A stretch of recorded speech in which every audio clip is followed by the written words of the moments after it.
Before starting the main programme of speeches, I want to report to you one of the happy things that we did at our annual general meeting this morning, which was to mark rather a special anniversary in that Lord Stoddart of Swindon was 90 earlier this month.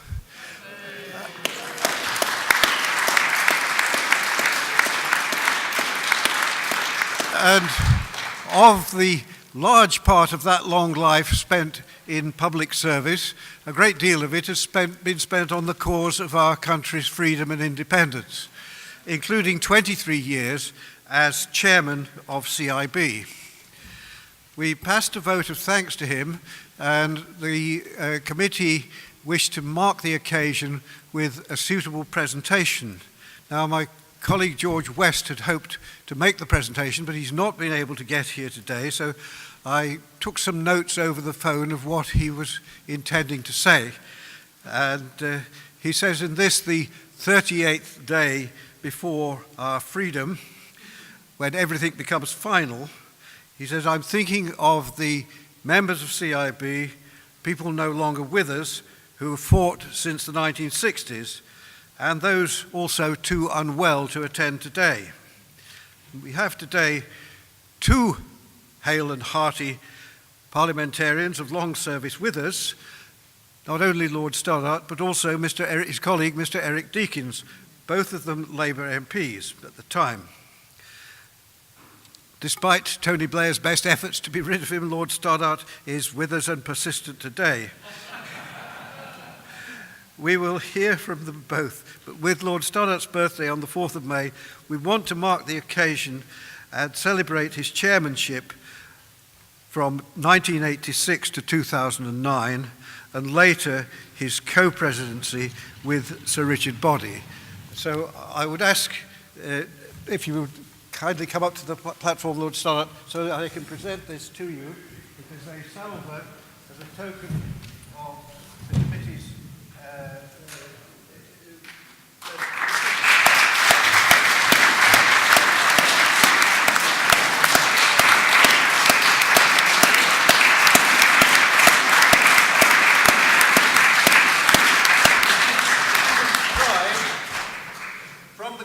members of the Campaign for an Independent Britain to our noble friend Lord Stoddart of Swindon to mark untiring service to our country's freedom and independence in General Meeting 14th of May 2016.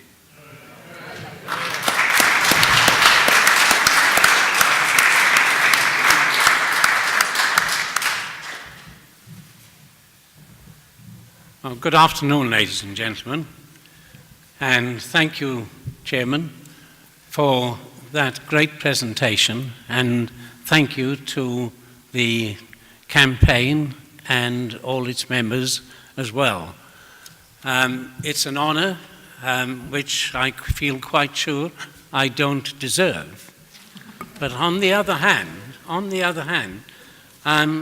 proud to have it because, and I accept it on behalf of all those people who, since 1975, 40 years, have kept the banner of freedom and self-government flying. Yeah. You know, they are the people. They are the people who've kept faith with our country, who deserve to be sharing this honour which has been given to me, and again, for which I thank them. Now, I've mentioned all those people who have worked so hard and so long, but under very difficult circumstances at times. I'd better put my glasses on, I need them at my age. Because they've been doing so under difficult circumstances. They've been called all sorts of names by the Europhiles. They've been denigrated. The Prime Minister, for example, Mr. Cameron, he described people like ourselves as loonies and closet racists. Blair, and this is the funniest one of the lot, he thinks we're unpatriotic. Just because we want to govern ourselves, he thinks we're unpatriotic. I find words difficult to describe that. And then, of course, there was Brown. He was former Prime Minister for a little while. He thinks we're all bigots. And the last one, Alan Johnson, he thinks we're extremists. George Orwell would have loved this. People who want to govern their own country instead of being governed by 27 others from a foreign capital full of bureaucrats, we are supposed to be extremists. I always thought that the people who denigrated their country, didn't believe in their country, were the extremists. But we better watch out, because if the people of this country vote to remain in the EU, it may very well be made a criminal offence to criticise the EU or commissioners or other people.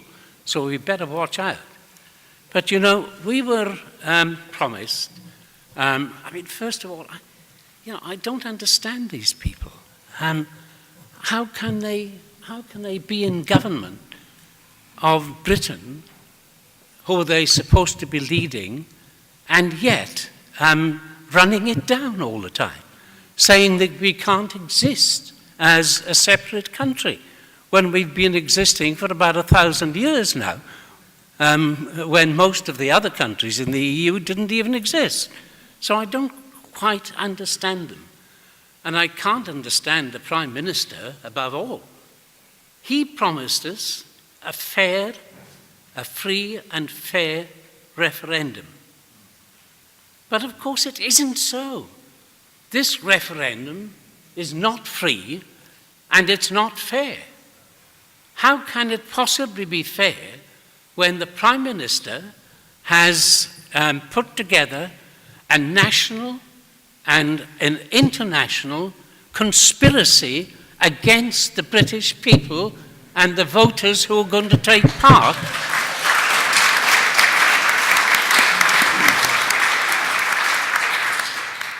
How can he, in all conscience, having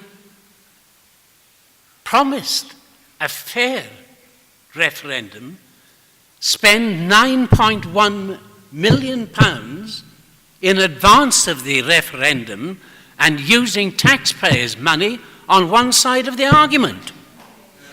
That isn't fair, is it? That certainly isn't fair.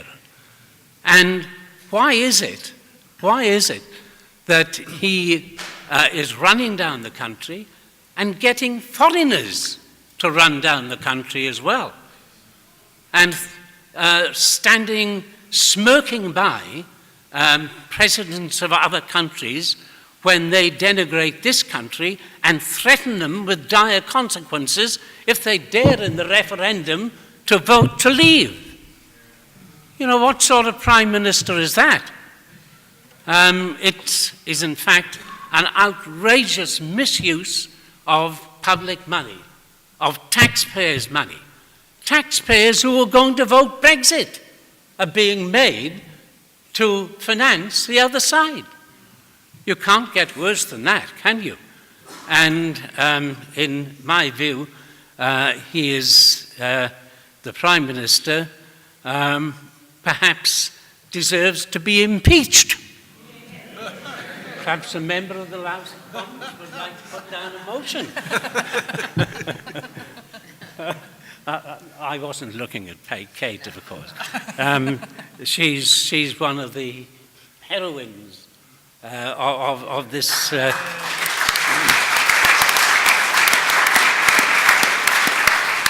of this movement, and she has been constant throughout and will remain so, and is leading Labour Leave and will do her bit. But I'd better get on with it, because you don't want to really hear me, you want to hear them. But I do want to say this. We're being told of the dire consequences of leaving the EU. What we're not being told is the dire consequences of remaining in. And we need to hear a lot more of that, because we know perfectly well that the destination of the EU is a country called Europe, a country which will be increasingly dominated by Germany. You can't help that. And so it's not just remaining in the EU as it is. It will be the EU as it will become. The Prime Minister promises, a promise he can't actually make, that we will never join the euro. He cannot make that promise because one parliament cannot bind its successor. But increasingly, as the EU becomes more unified, it will be impossible not to join the euro. And once we do that, that's it. You can forget Britain as an independent nation. We will be completely governed and be part of a country called Europe. So I say, and these are my last words to the British people, that the issue is not about trade. It's not about the single market. We don't get much from it anyway, if anything. It is about who governs Britain. And it's about whether Britain is going to be governed by a bureaucracy sitting in a foreign capital and by 27 other people, or whether Britain is going to remain a great country with a great past and a great future, governed by its own parliament, by its own government, through institutions built up over hundreds of years. That's what Britain is. It's not a small little country, as the Europhiles are trying to persuade us. It is a great country with a great history and a great future. And let the people remember that, and beware, beware, beware of the one-party state which is all in favor of staying in. So those are my words. Get out there, work for Britain's future, work for Britain's independence.